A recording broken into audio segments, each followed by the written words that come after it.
গল্পটা হচ্ছে জুন নামের এক কার্টুন আর্টিস্টের। একসময় সে ছিল কোরিয়ার সেরা গোয়েন্দা, তবে সেই কাজ তার ভালো লাগতো না, তাই নিজের মৃত্যুর নাটক করে সেখান থেকে পালিয়ে আসে। এরপর কিম নামে অর্থাৎ নতুন একটা পরিচয়ে জীবনযাপন করতে শুরু করে। স্ত্রী সন্তান নিয়ে বেশ সুখী একটা পরিবার ছিল তার, কিন্তু বিপদে পড়ে যায় যখন সে তার অতীতের জীবনের গল্পটাকে কার্টুনের মাধ্যমে ফুটিয়ে তোলে, কারণ সেগুলো দেখে এক পুরনো শত্রু তার পরিবারের পেছনে লেগে যায়। এরপর জুন হাস্যকর কাণ্ডকীর্তি ঘটিয়ে কোনো রকমের সেই যাত্রায় রক্ষা পেয়েছিল, আর শেষমেশ সিদ্ধান্ত নিয়েছিল কার্টুনিস্ট হয়েই বাকি জীবনটা পার করবে। এরপর 3 বছর অতিবাহিত হয়। বর্তমানে জুন খুবই জনপ্রিয় এবং সে অনেক টাকা পয়সাও ইনকাম করে। স্ত্রী মিন আর মেয়ে ইউনকে নিয়ে বসবাস করে একটা অ্যাপার্টমেন্টে। ইউন এখন হাই স্কুলে উঠেছে। দেখা যায় তার একটা ইন্টারভিউ নেওয়া হচ্ছে। মহিলাটা বলে, আপনি যেই অ্যাকশন থ্রিলার গল্পগুলো লিখেন সেগুলো খুব পছন্দ হয় মানুষের, আর তাছাড়া অনেক বাস্তব মনে হয় সেগুলো। অনেকে আপনাকেই সেই গল্পের আসল হিরো মনে করে। জুন মিথ্যে বলে কথা ঘুরিয়ে দেয়, বলে এগুলো নাকি সব কাল্পনিক। সে তো পিঁপড়েও মারতে পারবে না, মানুষ মারা তো অনেক দূরের কথা। তার একমাত্র হাতিয়ার হচ্ছে এই পেন্সিল। এরপর সে একটু ইমোশনাল ভঙ্গিমা করে ইন্টারভিউটা দিয়ে চলে আসে, কিন্তু সেই ইন্টারভিউটা দেখে সেই সব মানুষগুলো প্রচন্ড রাগান্বিত হয়ে যায় যারা একসময়ে জুনের সাথে লড়াই করে আহত হয়েছিল। এইদিকে জুন এখন নিষ্পাপ ভালো মানুষ সেজে বসে আছে। স্বাভাবিকভাবেই তাদের তো রাগ উঠবেই। এর 3 সপ্তাহ পর চায়না থেকে এক সন্ত্রাসী অবৈধভাবে কোরিয়াতে প্রবেশ করছিল, কিন্তু সেই খবরটা এনআইএস অফিসার সিউং এবং লিয়ের কাছে চলে আসে। এরপর লি তুমুল মারপিট করে তার একদম নাজেহাল অবস্থা করে ফেলে। জুনের অনেক পুরনো শত্রু মাথা চারা দিয়ে উঠছে। লি এই বিষয়টা জুনকে জানিয়ে দিতে চায়, তবে সিউং বলে জুন অনেক কষ্ট করে তার পরিবার নিয়ে এখন একটু সুখে আছে, তাকে অযথা টেনশন দিয়ে লাভ নেই। পরদিন ছিল মিনের একটা আর্ট এক্সিবিশন, আর এটা হচ্ছে তার প্রথম আর্ট এক্সিবিশন, তাই জুন খুব প্রাউড ফিল করে এবং একটু রোমান্টিক হয়ে যায়। তখনই সেখানে চলে আসে ইউন। তারপর শুভেচ্ছা জানাতে সিউং আর লিও সেখানে উপস্থিত হয়, তবে দুজনেই হোঁচট খেয়ে পড়ে যায়। তাছাড়া একজন উপহার এনেছে টিস্যু পেপার, আরেকজন টয়লেট পেপার। কি একটা অবস্থা। যাই হোক, এরপর তারা আর্ট গ্যালারিটা ঘুরে দেখছিল। সিউং এর সাথে পরিচয় হয় জিউন নামের এই মেয়েটার। সেই হচ্ছে এই আর্ট গ্যালারির মালকিন। প্রথম দেখাতেই সিউং একদম ফিদা হয়ে যায়। জিউনও তার উপর আগ্রহ দেখায়। সে বলে, আপনাকে খুব হ্যান্ডসাম লাগছে। এই বলে তার সাথে ফ্লার্টিং করার চেষ্টা করে। এরপর সে আসে লিয়ের সাথে কথা বলতে। তাকে দেখে লিয়ের তো একদম লুতুপুতু অবস্থা। সে এত বেশি মগ্ন হয়ে গেছিল যে তার হাত থেকে কফির গ্লাসটা পড়ে যায়। এরপর জিয়ন তার হাতে স্পর্শ করে তার ভিজিটিং কার্ডটা দেয়, আর এটা পাওয়ার পর তার খুশি আর দেখে কে, মনে হচ্ছে যেন সে তার হবু স্ত্রীকে খুঁজে পেয়েছে। এদিকে একদম মনে লাড্ডু ফুটার মতো অবস্থা হচ্ছিল সিউং এর। যাই হোক, লি হেডকোয়ার্টারে এসে সেই সন্ত্রাসীকে জেরা করতে থাকে। এদিকে সিউং আবার জিউনের সাথে প্রেমের আলাপ করছিল। এরপর জুন তার নতুন এপিসোড তৈরি করে পাবলিশ করে দেয়, কিন্তু সেই গল্পটা ছিল একদম অন্য রকমের। মানে আগে যেমন সে বাস্তবধর্মী অ্যাকশন থ্রিলার দেখাতো, এখন দেখানো শুরু করেছে সুপার হিরো টাইপের গল্প।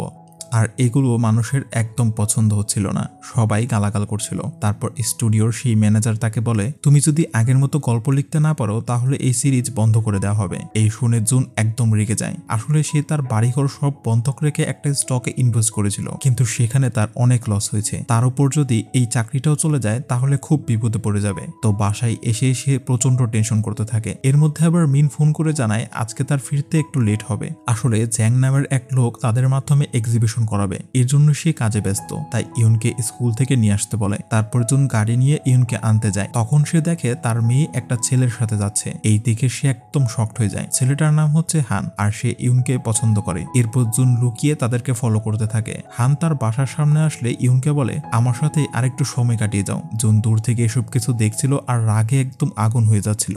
এরপর ইউন তার বাসায় গিয়ে রামেন খায় আর গল্প করে সময় কাটায়। এইদিকে জুন পাইপে চড়ে জানালা দিয়ে তাদের উপর নজর রাখতে শুরু করে। শুনতে পায় দুজন তার লেখা গল্পগুলো নিয়েই কথা বলছে।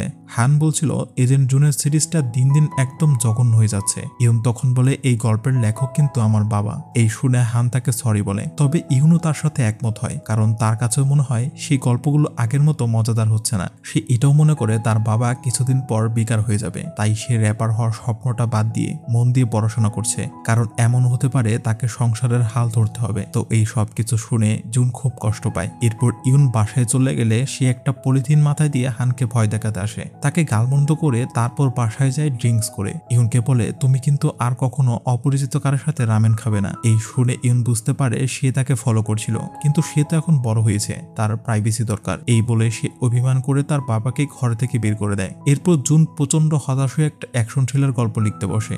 কিন্তু দেখা যায় তার মাথায় আর কোনো গল্প আসছে না। আসলে সে গল্পে দেখাতো তার মিশনের কাহিনীগুলো। এই পর্যন্ত যতগুলো মিশন করেছে সবগুলো একটা একটা করে দেখিয়ে ফেলেছে। এখন তার কাছে আর কোনো মিশনের গল্প অবশিষ্ট নেই। অপরদিকে জাপান থেকে অবৈধভাবে কয়েকজন সন্ত্রাসী চলে আসে কোরিয়ায়। এরাও জুনের শত্রু ছিল এক সময়। খবরটা পেয়ে সিউংরা তাদেরকে অ্যারেস্ট করতে চলে আসে। অফিসাররা একদিকে মারপিট করছিল আর অন্যদিকে সিউং চ্যাটিং করতে ব্যস্ত জিউনের সাথে। পাশাপাশি লিকেও একটা রেস্টুরেন্টের ঠিকানা পাঠায়, মানে তার সাথে ডেট করতে চায়। এইদিকে সিনিয়র অফিসার ওয়েন খুবই টেনশনে পড়ে যায়। হুট করে সন্ত্রাসীদের হামলা অনেক বেড়ে গিয়েছে, তাই সে রাগারাগি করছিল সিউংদের সাথে, কারণ তার ধারণা জুনের সেই কার্টুনগুলোর কারণে সন্ত্রাসীরা তাদেরকে টার্গেট করছে। কিন্তু সিউং তাকে বোঝানোর চেষ্টা করে জুন এখন সাধারণ মানুষ, সে গোয়েন্দা কর্মকাণ্ডের সাথে যুক্ত না। তাছাড়া সে এখন গোয়েন্দা টাইপের গল্প লেখে না, সে এখন সুপার হিরোদের কাল্পনিক গল্প লিখে। অপরদিকে মিস্টার জ্যাং এক্সিবিশনের জন্য চলে আসে কোরিয়ায়। তাকে রিসিভ করতে আসে মিন আর জিউন।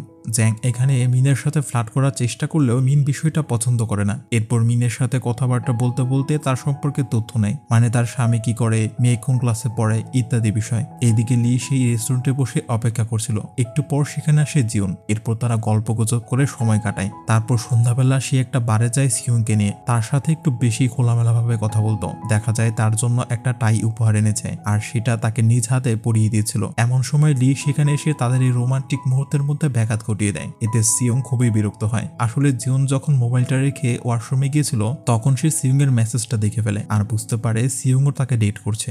এরপর জিউনের একটা ফোন আসলে সে একটু দূরে সরে যায়, আর এইদিকে সিউংরা একে অপরের সাথে ঝগড়া শুরু করে। মানে দুজনেই একই মেয়ের প্রেমে পড়েছে, ঝগড়া তো হবেই। এবং তাদের কথাবার্তা ছিল খুবই হাস্যকর। লি বলে, আপনার এক পা কবরে, এখন সর্বোচ্চ বিয়ে করবেন একটা বুড়ি মহিলাকে, সেই জায়গায় মেয়ের বয়সে একজনকে পটানোর ধান্দা করছেন। তো ঝগড়ার মাঝখানে জিউন চলে আসলে স্বাভাবিক হয়ে যায়। ওইদিকে জুন এখনো চেষ্টা করে যাচ্ছে একটা ভালো গল্প লেখার, আর এবার সে অতিরঞ্জিত কোনো কিছু দেখায় না। মানে আগের বার তো দেখিয়েছিল সুপার হিরো সুপার ভিলেন এসব কাল্পনিক গল্প, এবার সে কাল্পনিক গল্পই লেখে, তবে সেটা বাস্তবধর্মী। পাঠকদের কাছেও গল্পটা বেশ ভালো লাগে, পজিটিভ রিভিউ আসতে শুরু করে, যেগুলো দেখে জুনের মনটা ভালো হয়ে যায়। তবে একটা মাত্র নেগেটিভ কমেন্ট তার চোখে পড়ে। সেই আইডি থেকে তাকে অকথ্য ভাষায় গালিগালাজ করছিল, এমনকি তার মা বাবাকে তুলে গালি দেয়। এসব দেখে তার আর সহ্য হয় না। এরপর সেই আইডির লোকেশন ট্র্যাক করে তাকে উচিত শিক্ষা দিতে চলে আসে। তবে দেখতে পায় সেই মানুষটা হচ্ছে একটা বাচ্চা ছেলে, আর সে জুনকে দেখে চিনতে পারে, কারণ তাকে ইন্টারভিউতে দেখেছিল। ছেলেটা আসলে খুব একাকিত্বে ভুগছে, তার কোনো বন্ধু নেই। একটু অ্যাটেনশন পাওয়ার জন্য সে জুনকে গালি দিয়েছিল। তো এসব কিছু শোনার পর জুন তাকে ক্ষমা করে দেয় এবং তাকে মোটিভেট করে বলে বাসায় বসে গেমস না খেলে বিকেলে খেলতে বের হবে, তাহলেই দেখবে বন্ধু তৈরি হয়েছে। অপরদিকে তখন মিস্টার জ্যাং দেখছিল জুনের নতুন গল্পগুলো, এবং সেটা দেখার পর তার মাথায় একটা দুষ্ট প্ল্যান আসে। সে তার দলবল নিয়ে চলে আসে জাতীয় ডাটা সেন্টারে। সেখানে ইচ্ছাকৃতভাবে আগুন লাগিয়ে নিজেরাই ফায়ার সার্ভিসের ছদ্মবেশে ভেতরে প্রবেশ করে। এরপর খুব বুদ্ধিমত্তার সাথে ডাটা সেন্টার থেকে অনেক গুরুত্বপূর্ণ তথ্য হাতিয়ে নেয়, আর চলে আসার সময় বিশাল বড় একটা বিস্ফোরণ ঘটায়। মুহূর্তের মধ্যে খবরটা ব্রেকিং নিউজ হয়ে যায়। ইউটিউবার থেকে শুরু করে সাধারণ জনগণ সবাই এই ঘটনার পেছনে জুনকে দায়ী মনে করে। আসলে তার নতুন গল্পে যেরকমটা দেখিয়েছিল ঠিক সেরকম ভাবেই জ্যাং এই পরিকল্পনা সাজিয়েছে। মানে আগুন লাগিয়ে ভিতরে প্রবেশ করা, তারপর বিস্ফোরণ করে চলে আসা, একদম শুরু থেকে শেষ পর্যন্ত সবকিছু মিলে যাচ্ছিল। মিন আর ইউন জুনকে এই নিউজগুলো দেখালে সে একদম হতবাক হয়ে যায়। এরপর তাকে জিজ্ঞাসাবাদের জন্য হেডকোয়ার্টারে নিয়ে আসা হয়। ওয়েন তাকে জেরা করতে শুরু করলে মিন তাকে বকাঝকা করে, বলে আমার স্বামী এখন সাধারণ একজন আর্টিস্ট, সে কোনো অবৈধ কাজের সাথে জড়িত না। তবে ওয়েনের বক্তব্য হলো জুন ইনভেস্ট করে নিঃস্ব হয়ে গিয়েছে, তাই সেই টাকার জন্য কারোর সাথে হাত মেলাতেই পারে। এটা বলার সাথে সাথেই জুন তার উপর খেপে যায়। আসলে তার লসের ব্যাপারটা মিনকে জানতে দিতে চায়নি। ওয়েনের কাছ থেকে শোনার পর মিন রেগে তার উপর আক্রমণ শুরু করে, সবার সামনে তাকে মারধর করে একদম 12টা বাজিয়ে দেয়। তবে সে এখনো তার স্বামীকে সাপোর্ট করে। ওয়েনের সাথে তুমুল তর্ক বিতর্ক করে রাগান্বিত হয়ে চলে আসে। এইদিকে জুন কান্না শুরু করে, কারণ বাসায় গেলেই তাকে আবারও মার খেতে হবে। সে ওয়েনকে বলে এখনই আমাকে শুট করেন, এমনি তো বাসায় গেলে তো অবস্থা খারাপ হবেই। ওয়েন বলে এসব নাটক বন্ধ করো, আর তুমি সেই ঘটনার সাথে জড়িত না এর প্রমাণ দাও। জুন তারপর সেই ছেলেটাকে নিয়ে আসে। তার রুমে একটা সিসিটিভি ছিল, এর মাধ্যমে প্রমাণিত হয় যখন সেই ঘটনা ঘটে তখন জুন সেই ছেলেটার বাসায় ছিল। এইসব দেখে ওয়েন কিছুটা শান্ত হয়, আর জুন সেই ছেলেটাকে বলে দেয় আমি যে বাস্তবে এজেন্ট জুন এটা কিন্তু কাউকে বলবে না। ছেলেটা প্রমিস করে চলে যায়। এরপর সিয়ং তাকে বেসমেন্টে নিয়ে আসে, সেখানে তার পুরনো শত্রুদের আটকে রাখা হয়েছিল। এই দেখে জুন অবাক হয়ে যায়। সে টেনশন করবে বলে তাকে কিছু বলেনি, তারা একাই এগুলো হ্যান্ডেল করেছে। এটা জানতে পেরে সে খুব ইমোশনাল হয়ে তাদেরকে জড়িয়ে ধরে। এরপর পরিকল্পনা করতে শুরু করে যে কিভাবে সেই সন্ত্রাসীদের ধরবে। জুনের মাথায় একটা আইডিয়া আসে, এর পরের এপিসোডের জন্য একটা গল্প লিখতে শুরু করে। সেখানে দেখায় একটা ব্যাংক ডাকাতি হচ্ছে। আসলে তার ধারণা হলো সন্ত্রাসীরা যেহেতু তার গল্প দেখে অনুকরণ করে, তার মানে এবারও তারা ব্যাংক ডাকাতি করতে যাবে, কিন্তু এবার সেখানে উপস্থিত থাকবে অফিসাররা, আর এভাবেই তারা সহজেই তাদেরকে ধরে ফেলতে পারবে। তবে ওয়েন জানিয়ে দেয় তাদের 3 জনকেই মিশনে নেওয়া হবে না। এরপর সে একাই সেই মিশনটা লিড করার জন্য বেরিয়ে পড়ে। এদিকে জুনকে সেই হেডকোয়ার্টারের একটা রুমে আটকে রাখা হয়। মিনকে ফোন করে জানায় সে কিছুদিন গোয়েন্দা সংস্থার সাথে কাজ করবে, তাই বাসায় আসতে পারবে না। এই শুনে মিন খুব রেগে যায়, বলে তুমি না এসব কাজ ছেড়ে দিয়েছিলে? আচ্ছা ঠিক আছে বলো টাকা পাবে কিনা। জুন জানায় সে টাকা পয়সা কিছুই পাবে না, শুধু দেশের জন্য কাজটা করছে। এই শুনে মিন আরো বেশি রেগে যায়। ওইদিকে সিয়ং আর লিকে মেসেজ করে জিউন তার আর্ট গ্যালারিতে আসতে বলে। সে নাকি বিশেষ একটা কথা বলবে। তারা ভাবে দুজনের মধ্যে কাকে একসেপ্ট করেছে সেটা জানাবে, তাই দৌড়ে সেখানে পৌঁছায়। সিয়ং নিয়ে এসেছিল একটা বড় ফুলের তোড়া, আর লি এর কাছে ছিল একটা ছোট ফুলের তোড়া। তবে লি বুদ্ধি করে সেগুলো অদল বদল করে ফেলে। একটু পর সেখানে আসে জিউন, আর ঠিক তারপরেই সেখানে হাজির হয় জ্যাং। তাকে দেখে সিয়ং একদম হতবাক হয়ে যায়, কারণ সে তাকে আগে থেকে চিনত। মুহূর্তের মধ্যে তাদেরকে চারিদিক থেকে ঘিরে ফেলা হয়, আর ঠিক সেই মুহূর্তে জিউন তাদেরকে অবাক করে দিয়ে জ্যাং এর সাথে মিলিত হয়ে যায়। এই দেখে দুজনের কষ্টে বুকটা ফেটে যাচ্ছিল। বেচারা দুজন কি ছ্যাঁকাটাই না খেলো। যাই হোক, দেখা যায় তাদেরকে বেঁধে নিয়ে আসা হয়েছে বেসমেন্টে। এরপর সিয়ংকে প্রচুর মারধর করা হয়। জ্যাং চায় হেলগেট নামের একটা ভয়ানক অস্ত্রের সন্ধান, কিন্তু সেটা কোথায় আছে সেই বিষয়ে সিয়ং কোনো তথ্য দেয় না। এই কারণে তাকে আরো বেশি করে মারধর করা হচ্ছিল। সে বলে ওই ছেলেটাকে ধরেন, ও সব জানে। কিন্তু লি তো এজেন্সি জয়েন করেছে কয়েক বছর হলো, হেলগেট কি এটাই সে জানতো না। তাই সিয়ংকেই শুধু মার খেয়ে যেতে হয়। কিছুক্ষণ পর জিউন এসে জানায় সে হেলগেটের সন্ধান পেয়েছে। ডাটা সেন্টার থেকে চুরি করে আনা তথ্য থেকে জানতে পেরেছে হেলগেট রাখা আছে NIS হেডকোয়ার্টারের বেসমেন্টে। সিয়ং বলে কিন্তু সেখানে যাবে কিভাবে?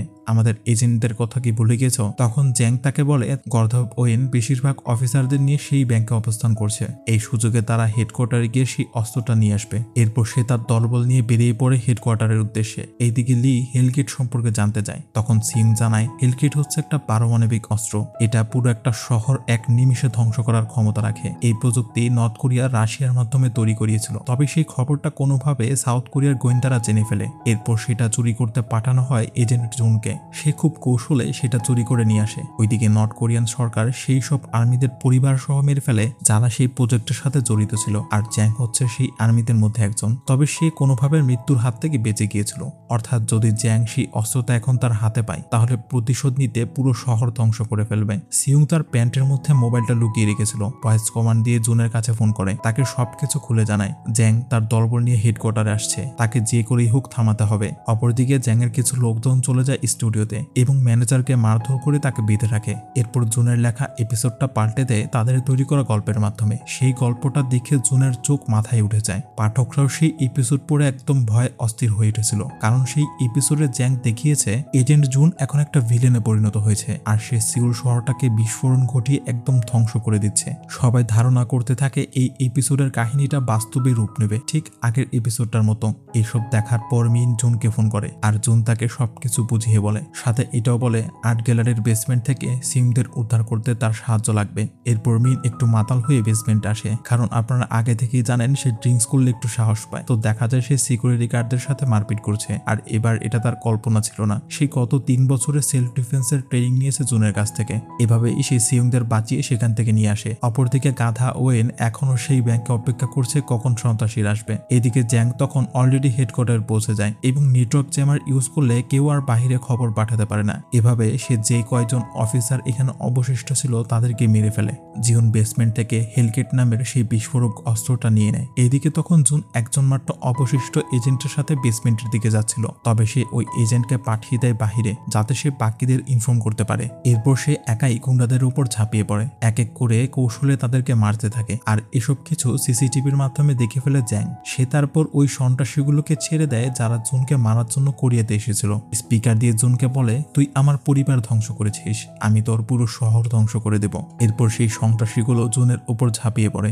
জুন একাই এই 3 জনের সাথে লড়াই করে যাচ্ছিল। দেখা যায় প্রথমে সে পেরে উঠছে না, তবে কিছুক্ষণ পর সে তার আসল রূপে ফিরে আসে এবং এই 3 জনকে মেরে একদম শেষ করে দেয়। এদিকে জ্যাং তার গ্যাং নিয়ে সেখান থেকে চলে যাচ্ছিল। জুন তাকে ফলো করে, তাকে থামানোর চেষ্টা করলে কয়েকজন তার পেছনে লেগে যায়। জুন এদিক সেদিক লুকিয়ে এক এক করে তাদেরকে শেষ করতে থাকে।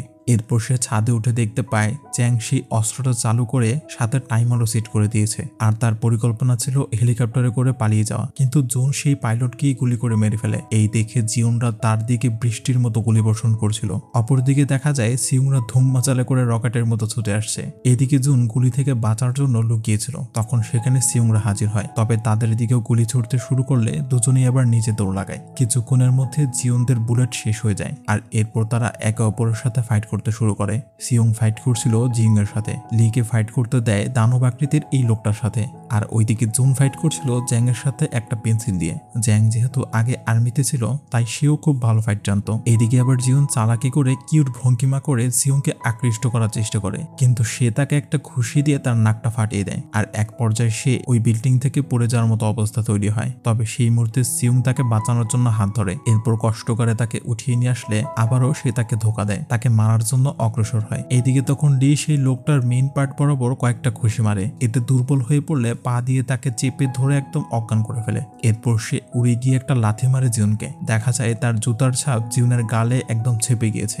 অপরদিকে জুন পেন্সিল দিয়েই মারপিট করে জ্যাংকে একদম কাবু করে ফেলে, তবে সে মৃত্যুর আগে মেশিনটাই গুলি করে দেয়। এর ফলে টাইমার বন্ধ করার অপশনটা নষ্ট হয়ে যায়। এখন এটাকে বিস্ফোরিত হওয়া থেকে আটকানো যাবে না, তাই তিনজন মারাত্মক টেনশন করতে থাকে। জুন আইডিয়া দেয় হেলিকপ্টারে করে সমুদ্রের উপর নিয়ে ফাটিয়ে দিবে, তাহলেই শহরের কোনো ক্ষতি হবে না। কিন্তু প্রশ্ন হচ্ছে হেলিকপ্টার চালাবে কে, কারণ যে এটাকে নিয়ে যাবে তাকে মরে যেতে হবে। এই নিয়ে তাদের মধ্যে তর্ক শুরু হয়। প্রথমে দুজন সিয়ংকে সেলুট করে, কারণ সে হচ্ছে সিনিয়র এবং তাকেই এটা নিয়ে যাওয়ার দায়িত্ব দেয়। কিন্তু সিয়ং বলে আমি তো এখনো বিয়েই করিনি, আমি এটা করতে পারবো না। লি বলে আমার তো গার্লফ্রেন্ড হয়নি জীবনে, এত তাড়াতাড়ি মরে গেলে কিভাবে হবে। আর জুন বলে আমার তো সংসার আছে, তাদের দেখবে কে। এরপর তারা রক পেপার সিজার খেলতে শুরু করে। সেখানে জুন জিতে যায় ঠিকই, কিন্তু দুজনের কথা চিন্তা করে শেষমেশ সেই অস্ত্রটা নিয়ে রওনা হয় সমুদ্রের দিকে। এদিকে মিন আর ইউন তার দিকেই আসছিল।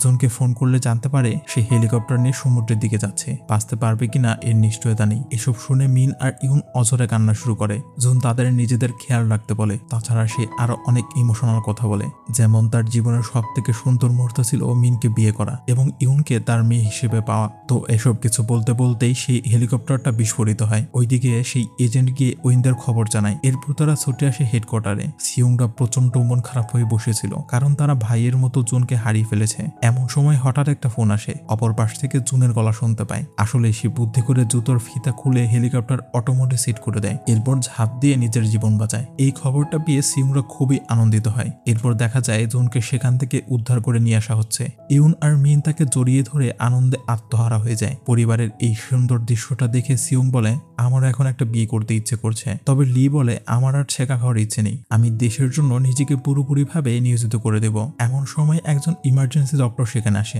আর তাকে দেখে দুজনেই আবার একসাথে প্রেমে পড়ে যায়। সিউং ব্যথার কথা ভুলে গিয়ে সানগ্লাস পরে একদম ভাব নেওয়ার চেষ্টা করে। এরপর তারা সেই মেয়ের পেছনে পেছনে যেতে শুরু করে, মানে দুজন আর ভালো হবে না। যাই হোক, এরপর আমরা কয়েকদিন পরের দৃশ্য দেখতে পাই। জুন তার সেই অ্যাকশন থ্রিলার গল্পটার শেষ সিজন লিখছিল, আর খুশির খবর হলো এক পরিচালক তার সেই গল্পগুলো নিয়ে একটা মুভি বানানোর সিদ্ধান্ত নিয়েছে। তো এই হাসি খুশি দৃশ্যটার মাধ্যমেই শেষ হয় এই অসাধারণ গল্পটা।